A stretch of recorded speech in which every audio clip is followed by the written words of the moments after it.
Good morning, everybody. Thank you for joining me here today. Thank you for taking a few moments. If you will, if you'd like to follow along, Genesis chapter number 37, beginning in verse number 5. And we will look at these verses. I'll go ahead and read these, kind of a long section, but a pretty important part of the story. Joseph had a dream.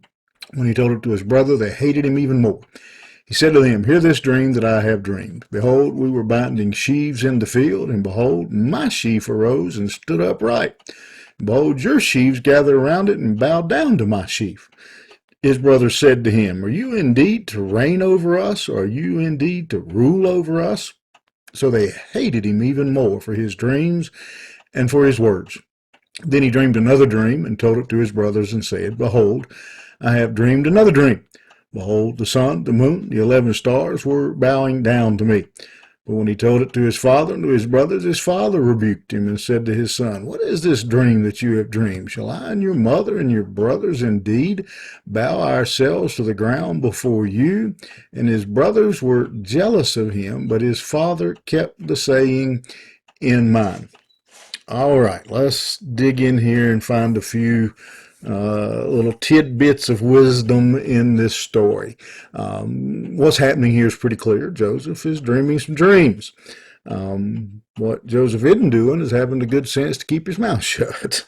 I guess you could probably argue either way whether he should have told the stories, but considering his fact that his brothers already didn't like him, these were probably some thoughts that he may should have, if not kept to himself, maybe tempered how he told the story. He basically tells them, "I've had two dreams where I was the boss, where everybody around me bowed down. You, mama, daddy, you know, all my brothers, everybody. I was in charge." And at this point, Joseph would have been 17 years old. And I don't think when you read this, I mean, Joseph, a lot of time when we talk about Joseph, we talk about him in just these honored, hallowed terms. But I think here we see the actions of an immature young man who couldn't wait to tell his brothers, "I dreamed that you were my servants.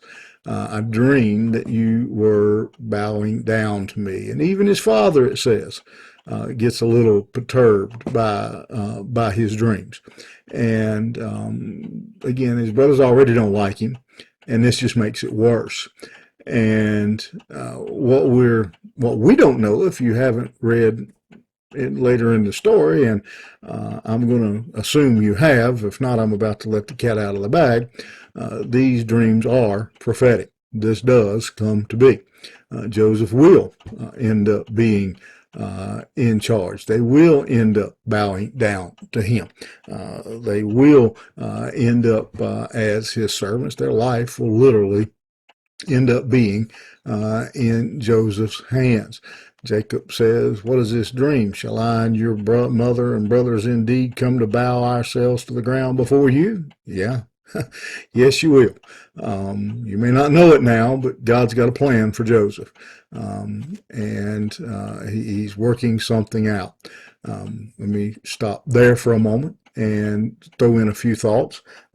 Be careful that we don't come across as arrogant or cocky in our faith. I've seen it. I've probably done it. That if we're not careful as believers, we can come across the phrase that a lot of the world would use as "holier than thou." Nobody's ever decided to follow Christ because you acted holier than thou. Should you be holy? Yes, the Bible commands us to be holy. Should we walk around acting like we're holier than everybody else? No. Should we be holier than everybody else? Yes. That's a fine line, it's a tightrope to walk there. Joseph didn't walk it very well. Second thing that we see here is, will your mother and brothers and me, will we end up bowing down to you? Yeah, you will. Joseph, again, didn't know any better. I don't think anybody really understood everything that was going on. What we know, again, if you know the story, if you don't, I'm going to, again, let the cat out of the bag ahead of time. We will eventually cover this part of the story, is that Joseph's going to have a lot of detours. Will they bow down to him? Eventually. Will his will their sheaves bow down to his? Yeah. Will all the sun, the moon, the 11 stars, not literally the elements in the sky, but the sun being Jacob, moon being Rachel, 11 stars being his brothers, will they bow down? Yeah, they will.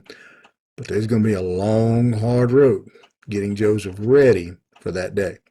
He's got a lot of miles to travel, a lot of lessons to learn before he ever gets to this bowing down page.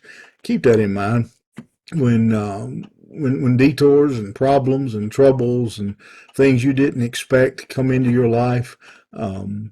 What's God trying to teach you? What's He trying to prepare you for? I used to work with a gentleman, and I think I've probably shared this with you before. I got sent out of town a lot. My wife would tell you too much. Of course, one day was too much to her, but I got sent a lot because I understood our accounting system. I tell people I understood how we did accounting, where sometimes 2 plus 2 was 5, and sometimes 2 plus 2 was 9, and rarely was it 4. But I understood it, and so I got sent a lot of places. And I got frustrated. And one of my kind of mentors told me one time, never go anywhere that you don't learn something. No matter how bad it is, always try to learn something. What's it preparing for? And eventually it did prepare me, and eventually it paid off. I was able to be promoted and move up in the company because of what I had learned and where I had been. God many times operates the same way. Joseph's going to have a lot of detours. He's going to go through prisons and pits and palaces, but eventually God gets him where he needs to be. Never forget keep that in mind the next time God brings one of those unexpected little twists into your life. Maybe He's preparing you for something far greater. You think about it. Have a great day. We'll see you here tomorrow. Monday morning, excuse me. I'm getting used to being not doing Saturdays. See you here Monday morning.